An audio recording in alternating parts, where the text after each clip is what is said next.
Close സർക്കിൾസിൽ നിങ്ങൾ ഈ സാധനം ഒഴിച്ച് ബാക്കി എന്ത് വേണേലും പറഞ്ഞു, ഇത് ഒഴിവാക്കാം. ഈ സാധനം ഞാൻ പൊതുവേ ഇതിനെ ഡിസ്കഷൻ ഓപ്പൺ ചെയ്യാറില്ല എന്നുള്ളതാണ് സത്യം. നിങ്ങൾ ഓപ്പൺ ചെയ്യണമെന്നില്ല, അവർ ഓപ്പൺ ചെയ്യും. അപ്പോഴും നമ്മൾ അതിനകത്ത് പോയി കൊത്തേണ്ട കാര്യമില്ല എന്നേ പറഞ്ഞത്. ഓക്കെ, ഇപ്പൊ നമ്മളിപ്പോ ഞാൻ വീട്ടിൽ പണ്ടുണ്ടാവുമ്പോ ഇതേപോലെ വരും, രാത്രി ഭക്ഷണം കഴിക്കാൻ ഇരിക്കുമ്പോഴായിരിക്കും വരാം. ചോറ് ഞാൻ ഇരിക്കുമ്പോ അങ്ങോട്ട് തുടങ്ങും, നീ ഇന്ന് ഫേസ്ബുക്കിൽ എന്താ ഇപ്പൊ എഴുതിയിട്ടെന്ന് ചോദിക്കും എന്നോട്. അപ്പൊ ഞാൻ പറയാം, എന്താ എഴുതിയിട്ടത്? നീ എന്തിനാ മുഹമ്മദ് നബീനെ കുറിച്ച് അങ്ങനെയൊക്കെ എഴുതിയെന്ന് ചോദിക്കും. അപ്പൊ ഞാൻ പറയും, മുഹമ്മദ് നബീനെ കുറിച്ച് എഴുതിയതിനെ കുറിച്ച് നിങ്ങൾക്ക് എന്തെങ്കിലും പറയണ്ടെങ്കിൽ ഉമ്മ അവിടെ കമന്റ് ഇട്, ഞാൻ അവിടെ മറുപടി തരാലോ. നമ്മൾ ചോറിന് ഇരിക്കുമ്പോ തന്നെ അത് പറയണോ എന്ന് ചോദിക്കും. അപ്പോൾ അതവിടെ തീർന്നു. അതല്ലാതെ അതിന്റെ മറുപടി നമ്മൾ ഭക്ഷണം കഴിക്കാനിരിക്കുമ്പോൾ മേശയിൽ ഇരുന്നിട്ടല്ല പറയാം. ഫേസ്ബുക്കിൽ ഒരു കാര്യം എഴുതിയാൽ അത് ഉമ്മ വായിച്ചിട്ടുണ്ട്, ആരെങ്കിലും വായിച്ചിട്ടുണ്ട്, അതിനുള്ള മറുപടി അവിടെ കൊടുക്കുക.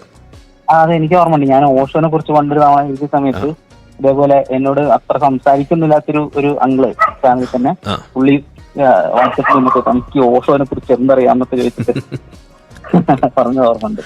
അതെ, അത് പറഞ്ഞേ, നമ്മളിത് എവിടെ പറയണം, ഇതിന്റെ ആ സമയം നമ്മളാണ് തെരഞ്ഞെടുക്കേണ്ടത്. നമ്മൾ ഫിക്സ് ചെയ്യുക. നമുക്ക് നമ്മളുടെ മേത്തൊരു കൺട്രോൾ വേണ്ടേ.